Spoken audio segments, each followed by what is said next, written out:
Today, let's talk about the top innovations that happened for solo and independent filmmakers over the last decade. I am Rafael, and welcome to the channel. First off, a few people mentioned they were distracted by the delayed TV behind me. I don't know why you'd be distracted. I think I have a solution for that. Well, that fixes it, right?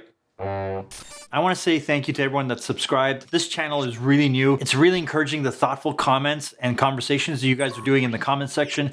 I think it's fantastic. It means a lot, especially this early on in the channel. So thank you so much. And definitely keep the comments coming. I read every single one and I will do my best to answer every single one. So if I haven't gotten to your comment yet, be patient, I'll get there. And once again, thanks so much. All right, let's get to the video. The 2010s have been a fantastic decade. The iPad was introduced, the world didn't end. Disney bought Star Wars and released 5 movies and 1 awesome television show. The MCU hit its stride with all its movies, and we got our first ever photo of a black hole. Yeah, science. Today, we're talking about the best innovations that happened for solo and independent filmmakers. But first, let's talk about some of the duds over the past decade. The first one being AR and VR. The hype, the promise was so substantial for AR and VR, especially in filmmaking. For games, it really took off. It was something that worked really well. But for storytelling and filmmaking, we're all still waiting for it.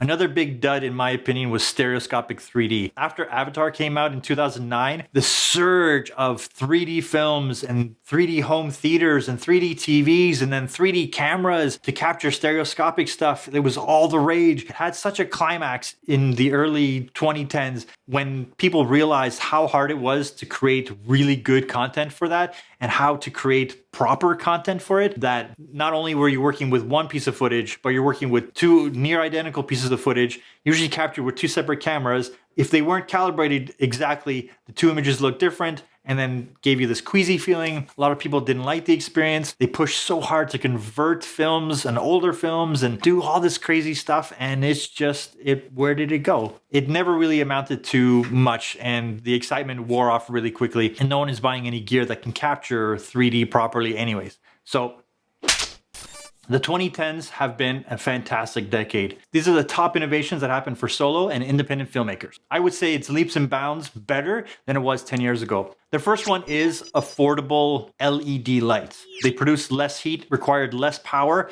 They finally became affordable to most people to buy and have kits of their own. The lights became smaller and portable. You were able to take a relatively good kit with you. They reduced the cost, they reduced the size, they reduced the heat. You can run multiple lights on one circuit without fearing you're going to be blowing any fuses. One of the best things to do to make any of your videos look better is to have proper lighting. But the only way to understand lighting and get better with it is to play with it, to practice with it. LED lights made high quality lighting available to so many more people. That is one of the best innovations that happened for solo and independent filmmakers. One of the biggest leaps that happened this past decade was high dynamic range sensors or low light sensors. The 5D Mark II was launched in September of 2008. And that really started the snowball for companies producing full frame sensors that captured HD video in really good quality in DSLRs. All the cameras that gave a lot of independent filmmakers access to beautiful imagery that was only reserved for top tier camera equipment that was available. But the 5D Mark II was just a pebble that then created a tsunami that came. Every manufacturer now produced cameras that produce really amazing quality images, and it's only been pushed the further we've gotten into the decade. Almost everyone has access to great gear that will get amazing footage. Next is software choices and accessibility. At the beginning of the decade, Final Cut was king when it came to editing software. Final Cut 7 was at the pinnacle and being used throughout the industry. It was a great piece of software, but in 2011, Final Cut 10 came out and there was a huge backlash, which opened the door for so many other companies like Adobe and DaVinci to come in and really make strides in the editing software. So now at the end of the decade, we have access to so many great pieces of software to do all the work in. Now, it doesn't matter if you're a Final Cut editor, a Premiere editor, DaVinci, or Avid, there is a piece of software for you to create anything that you want to create. It is completely up to you to take the time and learn this piece of software and create the best content that you can. Handheld gimbals. Before this decade, the best way to get stabilized footage was to use a Steadicam. It wasn't until the Movi came out that really pushed gimbals into the forefront. As soon as the Movi came out, everyone went nuts And when they demoed that first video of the camera being stabilized, everyone thought it was amazing. They definitely learned a lot of things from their drones that they were building, and they put it into a handheld device. Everybody wanted one of these things. It is one of the best ways to get smooth footage, and they're a lot of fun to play with. Gimbals have come down so much in price and are so accessible to everyone. There is no reason not to have stable footage if you really want to. But personally, I still think Steadicams are some of the best ways to get stabilized footage. It's a whole nother ballpark. Drones also made a huge impact this past decade. A lot of rules were put into place where you couldn't fly drones because it just got out of hand. But the footage that came out of that drone surge was amazing. The next one is smartphones, particularly smartphone cameras, and the ability to capture first HD and now 4K or more on some cameras, to be able to capture instantly really good quality in almost every situation and be able to store it and then edit it and then finish an entire video if you needed to on this one device.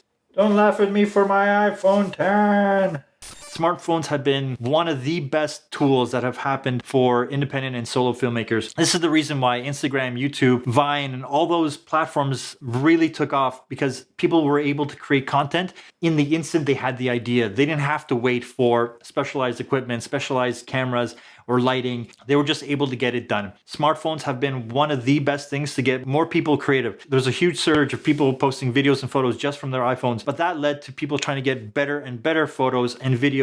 Did this whole reverse where people sought out better cameras to get better imagery that was being done by everyone else. The smartphone not only destroyed the camera market, actually reinvigorated it, getting more and more people to create better and better imagery. Every time I go onto Instagram and I see just the sheer volume of great imagery, of the talent that's out there, it makes me really excited about the future. It makes me happy that people are trying to step up their creativity and capture better and better images, to learn the tools even better, to learn the software, to learn the basics of what fundamental filmmaking and photography is. That makes me really excited about the future. Watching this past decade go from HD to 4K and have it end up the dominant capture resolution, I think it's fantastic. 4K is on every single camera. Most people don't watch 4K, most people don't really care, but I think for independent filmmakers, the ability to capture as wide as possible and then crop in to reframe, it helps them learn faster instead of learning on set and go, oh, next time I'll do it this way, where after the fact, someone can take a 4K image and then crop in to communicate what they want to do a little bit better in post-production. Has been a good way for people to learn the importance of framing and composition even after the fact. The other big thing that happened this past decade that I think is crucial to solo filmmakers and independents is high-speed internet. The ability to share footage and share projects with people that are all over the world and collaborate and work and make bigger and better projects, that people that work remotely were able to have access to the high-res footage to do the bigger projects. It has given them access to all the best talent that is available for them to work on their projects or for them to work on other people's projects. It has really decentralized the industry for the better, in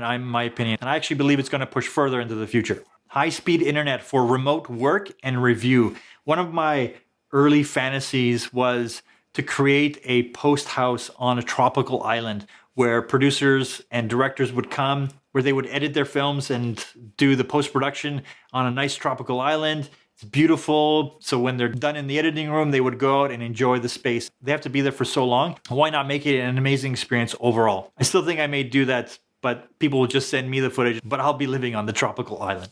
The big takeaway from all of this is that we never really know what's going to excel and what's going to fall flat. A lot of companies put out products and promise the biggest promises you can have, and then people actually start using them and they're not as useful as they promise to be. Always make sure you know what you want to do before you fall into the hype of something that promises all these amazing things. If you know how to do the basics, the equipment is just a bonus. Understand the process from beginning to end. You'll be able to make the best content. Anyways, guys, I'm Rafael, and as always, thanks for watching.